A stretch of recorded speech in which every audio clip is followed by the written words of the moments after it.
This is the OBSBOT Tiny 2 webcam, which I recently made a video about comparing it to the Insta360 Link. This is the OBSBOT Tail Air. Something you need to know, by the way, this shot right here that's going to go through the entire video, this was shot on the OBSBOT Tail Air, just so you could have a good idea of what the quality of this image looks like. Because this is a super unique camera, not only in the fact that the quality is phenomenal for a camera like this, but also the camera just kind of does everything. In fact, I made it really hard to write this video because I didn't want this to be like 10 minutes of me spouting a bajillion facts about this camera. So here's how this is gonna go. I spent the last couple weeks putting these cameras through the ringer, figuring out exactly what they can do, and I wanna share with you exactly how I plan on using these cameras in my own content, because I do. That way you can judge if this super weird camera is actually useful for you. And then I'll probably miss a couple features along the way, so I'll spout off the rest of them at the end. Cool? Cool.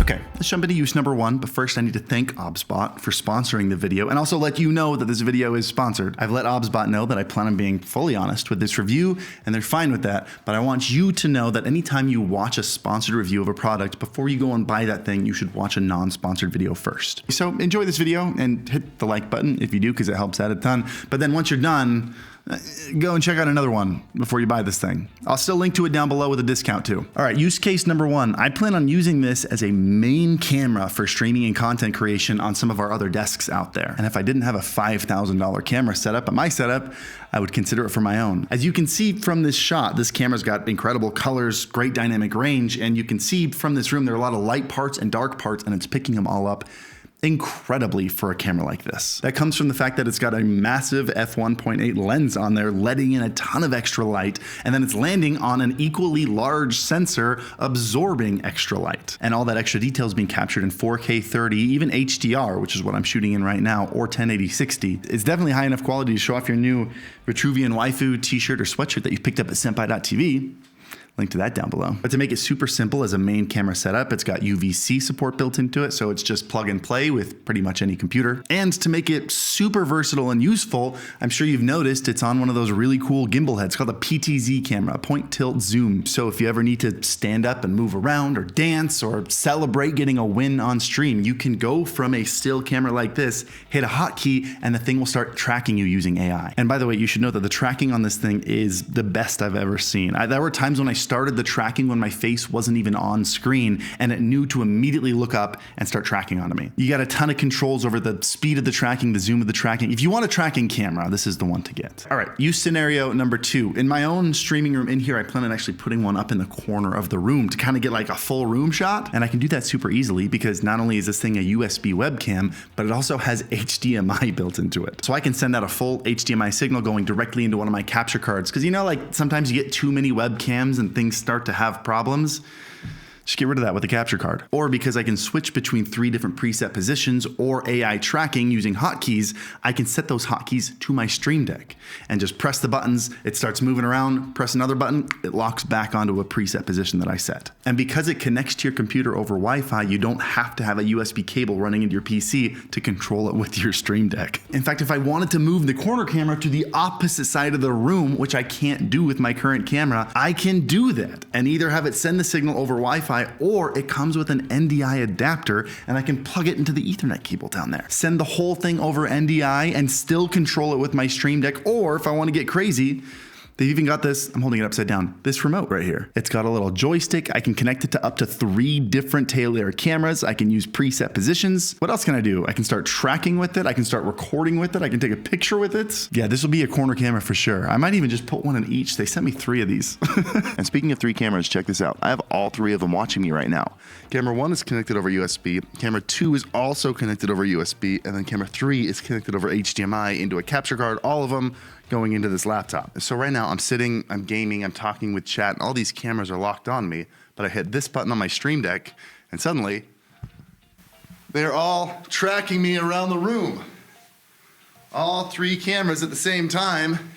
Even as I'm going behind this chair here, it finds me. So whether I just want to dance or I'm celebrating a win, or in my case, I got a fridge at the end of this room. In fact, I'm gonna see, that's like 30 feet. I'm gonna see if it can track me. I haven't tried this yet. This is kind of creepy. They're all just watching me. Haven't lost them yet? Well, that's pretty good. And then I can sit back down, hit this button again, and they track back onto me. And we're good to keep going. And then use number 3. I shoot on the go a lot, whether I'm going to a convention or I'm traveling out of the country. I'm often in a place where I don't have a cameraman. And now I got a little mechanical one. Best friend I've ever had. I shouldn't say that. I can set this on the ground or on a tripod or anywhere because unlike any webcam I've ever seen, it's got a battery built into it and it's got an SD card slot built into it. This is what I was trying to say in the beginning. Like, is this a webcam? Is it a camera? I don't know. Yes. They've also fixed something really cool that no camera maker's ever been able to fix, and it drives me nuts anytime I try to film myself, is that I can monitor the image directly on my phone with like 0 latency and 0 drops. Hold on, I'm using my phone as a monitor right now. I'm gonna show you the lack of latency. Give me 1 sec. All right, here's the camera I'm shooting this on. Here's my phone that I'm monitoring this on. Just look, practically 0 latency. This is just wireless. I can't do that on this camera. There's sometimes a couple second delay and then it likes to just say, sorry, lost you. If you've ever tried to monitor a camera like this on your phone, it never works. This has been flawless. So I can set this thing up, walk far away, check the shot on my phone, hit record on my phone, and have it track me as I walk past. You can also log into Twitch or YouTube and just stream directly to those places for an IRL stream, which I know you can do with your phone, but now you can use your phone to read chat or to have a phone.